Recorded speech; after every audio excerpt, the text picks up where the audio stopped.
다음은 존경하는 신장식 의원님 질의해 주시기 바랍니다. 김태효 차장님 저쪽으로 좀. 예, 저쪽으로.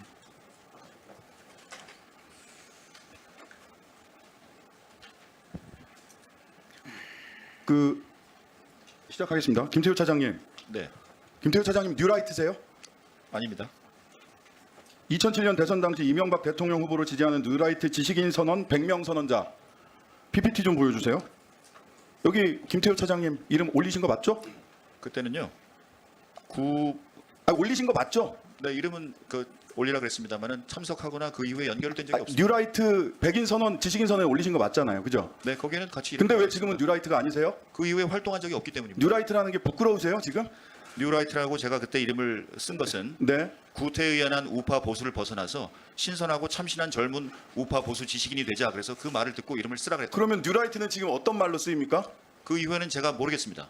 아 몰라요? 네, 세상에 이 정부는 굉장히 재밌는 게 뉴라이트라고 평가받는 사람들을 다 정부에 갖다 쓰면서 아무도 본인이 뉴라이트라고 얘기하는 사람이 없어요. 그렇게 부끄러운 호칭입니까? 뉴라이트의 개념을 많은 사람들이 정치적으로 재단을 했기 때문이라고 생각합니다. 뉴라이트가 본인이 생각하는 뉴라이트 개념은 뭡니까? 지금도 같습니다. 혁신적인 깨끗한 우파입니다. 아 지금 뉴라이트로 평가받는 윤석열 정부에서 뉴라이트로 평가받는 분들 데려다 쓰는 분들 혁신적인 젊은 우파다 이런 분들 데려다 쓰는 거예요?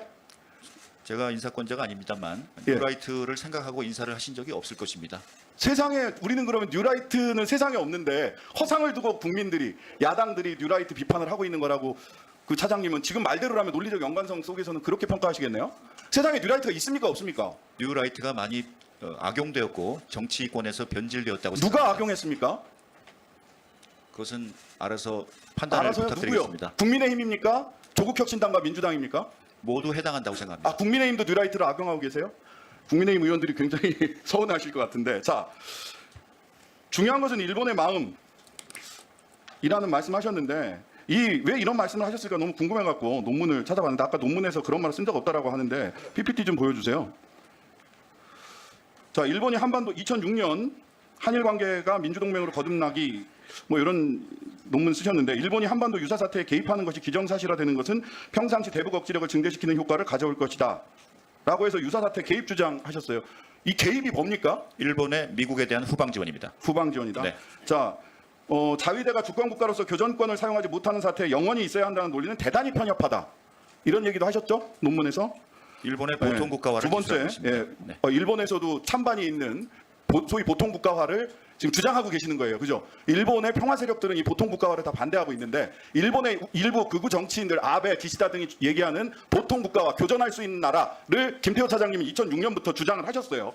자, 조선일보 2015년 칼럼 여기에 일본의 마음이 나오더라고요. 일본의 마음을 단순하게 축약하면 약속하고 합의한 내용을 어기는 한국을 못 믿겠다는 것이다. 이렇게 얘기하셨어요. 그리고 이번에 중요한 것은 일본의 마음이다. 이렇게 이야기하셨어요. 저는 뉴라이트 백인 지식인 선언에 자랑스럽게 이름을 올렸다가 지금은 뉴라이트라고 말도 하지 못하는 분 그리고 뉴라이트라고 평가받는 수많은 사람들을 중요한 역사기관이나 안보기관에 중용하고 있으면서도 그분들이 또 뉴라이트가 아니라고 이야기하시는 분 4명의 안보실장이 바뀌면서도 안보실 차장으로서 단 한 번도 자리를 바꾸지 않는 분 그래서 실질적 안보실장이라고 평가받는 김태호 차장이 대통령을 위하신다면 대통령이 이렇게 정부적 어려움에 빠뜨리는 것을 걱정하신다면 스스로 물러나야 된다고 생각하는데 어떻게 생각하세요? 제 거취에 대해서는 제가 말씀드릴 처지가 아니라고 생각합니다. 네, 스스로 물러나시는 것에 대해서 잘 생각해 보세요. 대통령에게 얼마나 큰 부담을 주고 있는지. 자, 다음 PPT 하나 보겠습니다. 자, 한일 기본조약 제2조입니다. 한일 기본조약 제2조 뭐라고 써 있느냐? 1965년에 맺은 거죠. 1910년 8월 22일 및 그 이전에 대한제국과 대일본 제국 간에 체결된 모든 조약 및 협정이 이미 무효임을 확인한다. 여기서 이미 무효는 언제부터 무효를 얘기하는 겁니까? 지금 저것이 어떤 문건인지를 제가 잘 보이지 1906 않아서. 안보실 차장이 이 문건을 몰라요? 한일 기본조약 1965년 네. 본인 국제정치학자 아니세요? 네, 계속 질문해 주십시오. 1965년 한일 기본조약 제2조입니다. 몰라요? 저게 뭔지? 여기 이미 무효라고 되어 있는데 다음 PPT 보시죠. 이 이미 무효를 한국 정부는 1900년대나 1910년부터 당초부터 무효라고 해석하고 있고 일본 정부는 1945년 항복 때부터 무효라고 해석하고 있습니다. 역사적으로 굉장히 유구한 전통을 가진 논쟁입니다. 그때 잘 아시겠지만 무합의의 합의, 불합의의 합의라고 해서 각자 한국 정부는 당초부터 무효라고 해석하고 일본 정부는 1945년부터 무효라고 해석을 하죠. 1945년부터 일본 정부는 무효라고 해석을 하니까 이전에 한국 불법 강점을 전부 다 합법이라고 얘기하는 거고, 그러다 보니까 강제징용 피해자들은 조선반도 노동자로서 그저 일본 같은 나라에 어디에 가 있었던 것에 불과하게 된 겁니다. 근데 이 사실을 모르신다고요? 어떤 문서인지도 몰라요?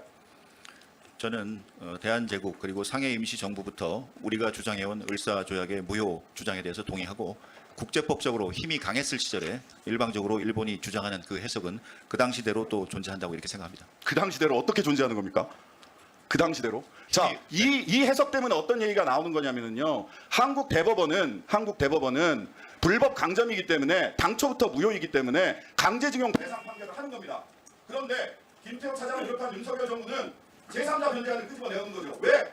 일본 정부의 1945년부터 무효라는 그 해석을 따르고 있기 때문에. 왜 제3자 변제안이 끄집어 나왔습니까? 1965년 한일 기본조약에 일본 측 해석을 따르고 있기 때문 아닙니까? 아닙니다. 노무현 정부와 박정희 정부도 똑같은 해석을 내려서 자체적으로 국가 예산을 들여서 강제징용 배상을 한 것입니다. 마지막 질문입니다.